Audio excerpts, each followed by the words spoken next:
Hey, this is Ed with Ed Finds Treasure. So I've got a pile of coins from the beginning of the year here, the first half of the year. Starting on the top, I'm going to sort through what I found in January and February and March, are both two good months that I got piles of 40%ers. And let's see, January, February, March, April, and May. There's a good one. And May, and then June. So I just finished up June, and I've got the two $half I got in July, but I'm running out of room. So I just want to see what I've got for my folders. Little varieties and silver and pennies and whatever, and some proof coins. So let's take a look. Okay, January, I did get some nice looking dollar coins, not to be in circulation.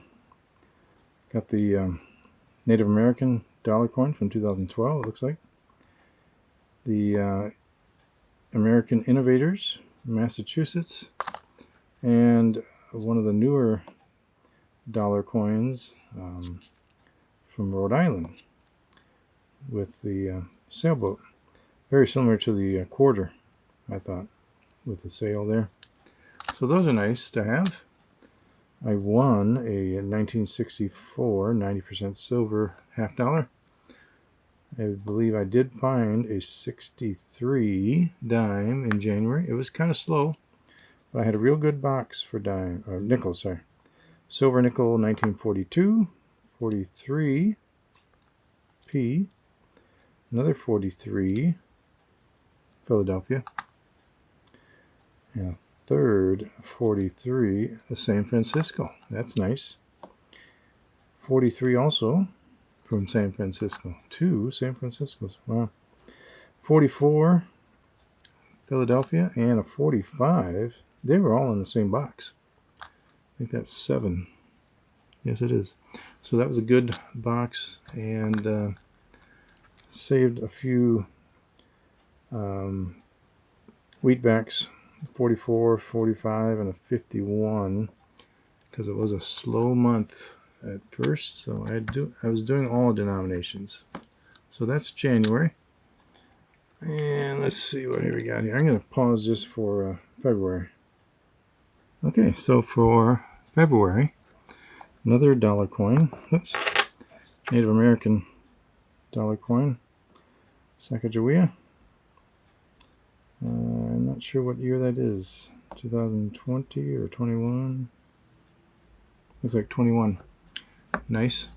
There was a bank teller, I believe, that saved $5 in $half. 1, 2. Yep. She kept them for me for several days before I came back to the bank. I think they're all 40%ers, which is nice. I'll take that. 67, 68, 60, mostly 67s, and a 65. So that was a nice. And if that wasn't the teller, that was the year or the month that I got 26 rolls and found the $half that way. Had another box that must have got another silver. Perfect. Got some proof coins, 97, a 92, and another 92. Found, oh, here's another silver. Okay, so I got 2 more silvers from a box probably. Got a 1989 magic coin. It is a 20 centavos, 1965. Got a very dark toned bicentennial. I just thought it was really, really dark, interesting. Almost like bronze or something. And I found a sticker coin, but most of it had been scratched out for the Vietnam War. Not a happy time. And I just kept that for remembrance. In addition, I got my first Snow on the Roof homestead coins. Found 2 of them. I don't find Philadelphia very often, being in Minnesota, so those were a nice find. Had another war nickel, 1944S. Nice. Found some buffalo nickels in February. Not sure what year that is. This one actually is really crusty dirty, but it's a 1937. All by itself in a box of 50 rolls. And another buffalo nickel, 1937. This was a San Francisco nickel, if you can focus there. Yeah, it is a San Francisco, 1940. And I got a proof nickel, 1974. It's a little banged up, but not bad. And an interesting toned nickel here. Come on. 2005. Really nice toning. So I'll be putting those aside. Make one big pile. And let's move on to March.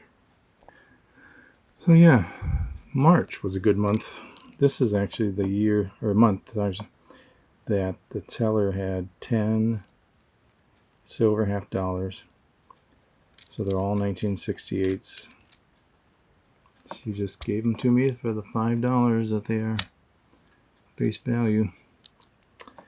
Let's see. I got a Canadian quarter, a interesting green ink quarter, and I got the Bessie Coleman aviator quarter that month in February, or March, I'm sorry. Got a 1960 dime, a Denver.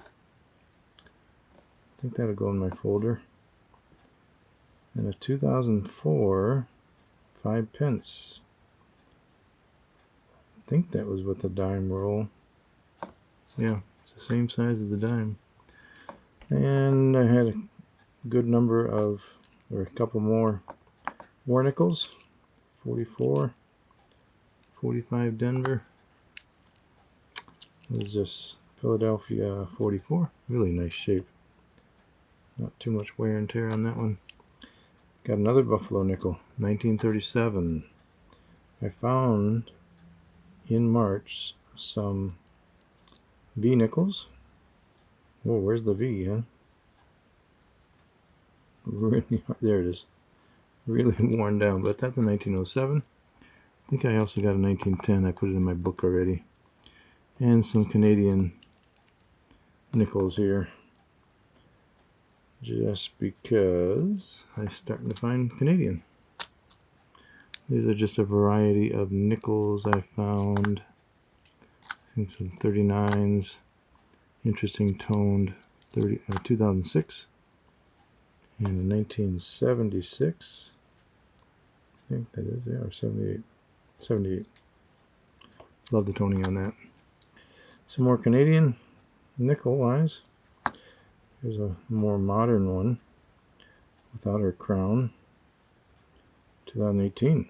So I don't have a war or a nickel for folder for Canadian, so I will just be keeping those until I do.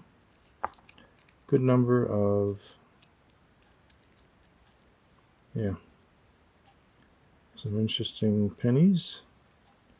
Not necessarily wheatbacks, it looks like. Let's move on to April. All right, moving on. What is this, April? I won a 50-cent piece commemorative coin from Canada. So it's commemorating Queen Elizabeth's 50th year of reign as queen. It is quite smaller than our 50-cent piece. Interesting. All right. So I got a couple of proofs. 2002, 2007. A couple of 1968 silver halves. A couple of Mercury dimes here. I actually got a prize from Hunting Southwest Ohio, 1923, and a 43. Looks like they're both Philadelphia. Yep, I believe so. And I also won from Rick a couple $50, which I was handed by him when I met him at a coin show in Cincinnati. So we were down there in March. Got a 43 and a 44 Philadelphia silver nickel. And we got 1936 Buffalo nickel that month. And my first and only Indian head penny. It's actually 1890 in pretty nice shape. So I put it in a flip. Alright, a little corrosion, but not bad. Got an interesting token from a mint set. The uncirculated Philadelphia. Not sure if these are made of copper or not. It's got the Treasury seal on there. A little dirty. Pile of wheatbacks. Some nice looking coins. Here's a 1961, the year of my birth. Almost uncirculated, so I got my better one in my birth year set here. Definitely a proof for nice uncirculated. But alright, that is March or April. May, June, yeah, that was April.